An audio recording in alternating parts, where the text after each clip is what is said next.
Guga, sempre um prazer ter você na redação. Muito obrigado pela participação no programa de hoje. Não, obrigado pelo convite, Éboli, obrigado pelo convite, Renata. Sempre uma honra participar com vocês.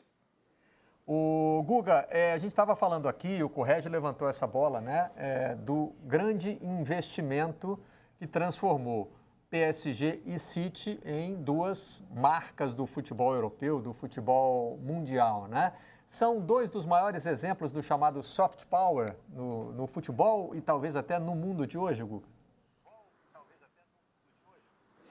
Olha, são dois grandes exemplos, sem dúvida nenhuma. A gente tem que lembrar que tanto o Qatar, que é o maior investidor do Paris Saint-Germain, quanto os Emirados Árabes, ou Abu Dhabi especificamente, que é o maior investidor no Manchester City, são duas ditaduras. São monarquias, mas são monarquias absolutistas. Na prática, são ditaduras, sim, onde onde as mulheres são tratadas como cidadãs de segunda classe, elas não têm os mesmos direitos que os homens, por exemplo, onde não há democracia nenhuma, as pessoas não votam nem para síndico praticamente nesses dois países, e eles buscam melhorar a imagem deles de uma série de maneiras, como a gente observa, inclusive melhoraram bastante ao longo dos últimos anos. Mas o futebol é a principal delas. A gente vai ter, inclusive, a Copa do Mundo no Qatar no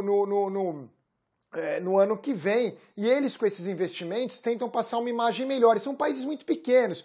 Quando a gente fala de mundo árabe, quer dizer, o maior país árabe é o Egito, disparado, onde ali há times, né, populares, como o Al-Ahly, como o Zamalek, com torcidas como do Flamengo, do Corinthians. É uma coisa bem real, esses times do Egito, a idolatria por jogadores egípcios, como o Abu Treika, por exemplo, que é o maior ídolo do futebol egípcio antes do Mohamed Salah, obviamente, mas é natural. No caso do Qatar e dos Emirados Árabes, eles vão lá e investem para melhorar a imagem deles, fazem esses super times, né, e, de uma certa forma, conseguem, sim, passar ali, de uma certa forma, uma imagem um pouco melhor, que não condiz com a realidade dessas duas nações.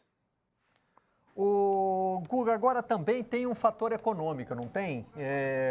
Uma diversificação de negócios nesses países que estão olhando para um futuro, talvez não muito distante, em que o petróleo não vai ter a mesma importância na economia mundial, né? E querem diversificar suas atividades. Sim, mas no caso... Sim, eles já diversificam, no caso dos Emirados Árabes, especialmente Dubai, porque os Emirados Árabes são 7 Emirados, claro, o mais importante é Abu Dhabi, mas tem Dubai ali, que é o mais conhecido. Dubai já é totalmente diversificado. Dubai tem a questão dos portos, eles são donos de portos ao redor do mundo, de ser um hub da aviação, de também ser uma destinação turística, um hub de negócios ali para o Golfo Pérsico. O Qatar segue na mesma linha, tentando diversificar, mas eles ainda têm bacias de gás muito ricas, quer dizer, eles ainda têm uma situação bem mais folgada, de uma certa forma, Abu Dhabi também, mas eles também já buscam diversificar, assim como a Arábia Saudita. A Arábia Saudita é investidora em uma série de grandes empresas, como o Uber, por exemplo, tem grande capital saudita. Então, eles buscam essa diversificação, sem dúvida alguma. Agora, no caso do futebol, é mais como propaganda. Não é tanto para ganhar dinheiro, e sim para usar, para melhorar a imagem desses dois países, né? Tanto do Qatar quanto dos Emirados Árabes.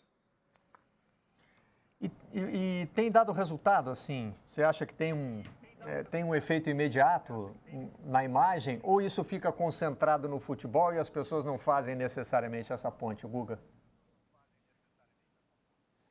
Olha, muita gente tenta alertar sempre que se tratam de duas ditaduras, né, tanto dos Emirados Árabes quanto do Qatar, mas no final das contas a gente vê que melhora sim a imagem. Emirados Árabes, antes da pandemia, a gente já via muitos brasileiros iam passear em Dubai, seja numa escala em direção a uma viagem para a China, ou seja, como uma destinação mesmo Dubai, deixando de ir para lugares muito mais interessantes no próprio mundo árabe, como o próprio Egito, como o Líbano, né? O Líbano, eu vou todos os anos, é maravilhoso, Beirute, né? Uma cidade linda, mas mesmo o Egito, com Alexandria, com Cairo, com Luxor, mas não, começaram a ir para Dubai, que é aquela coisa super artificial. O Egito é uma ditadura também, sem dúvida alguma, mas Dubai é essa ditadura, mas eles tentam passar uma imagem mais soft do país. E Catar também. O Catar, com a Copa do Mundo do ano que vem, vai deslanchar bastante, vai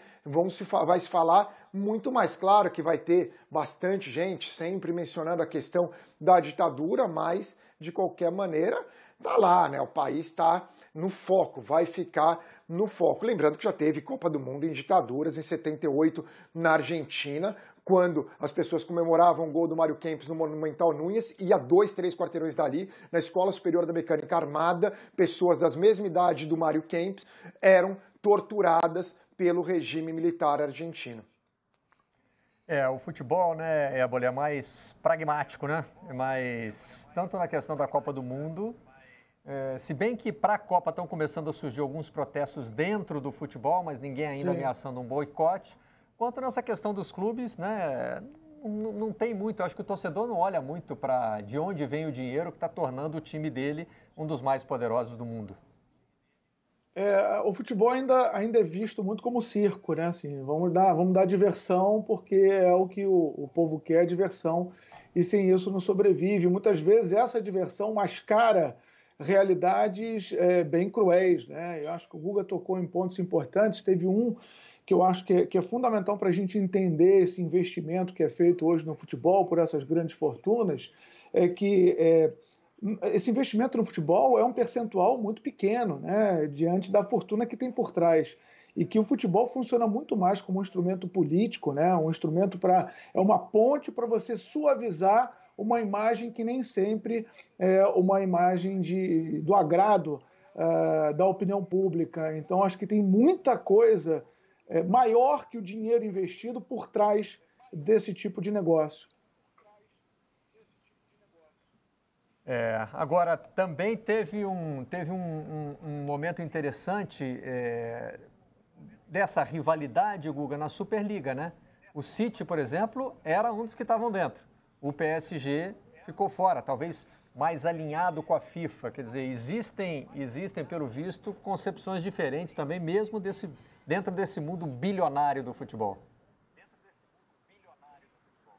Sem dúvida existe, no caso do PSG, essa ligação com a FIFA. Aliás, eu queria acrescentar mais uma questão. Na construção de estádios no Catar, a gente sabe de muitas pessoas que estão nas obras, que estão participando da construção, que são imigrantes sem direitos nenhuns no Catar, que muitos morreram durante a construção. Aliás, foi condenado pelo Human Rights Watch. Mas tem essa rivalidade e o Catar leva uma vantagem, que o Catar levou o nome Paris.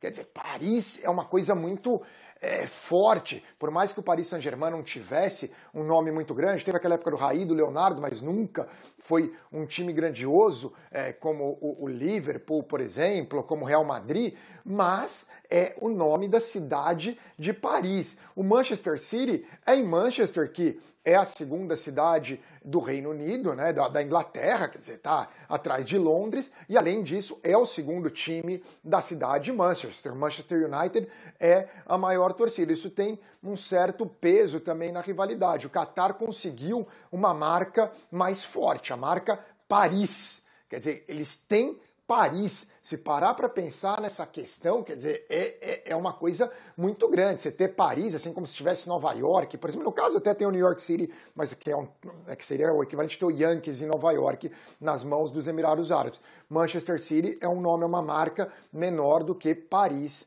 pelo menos na minha visão.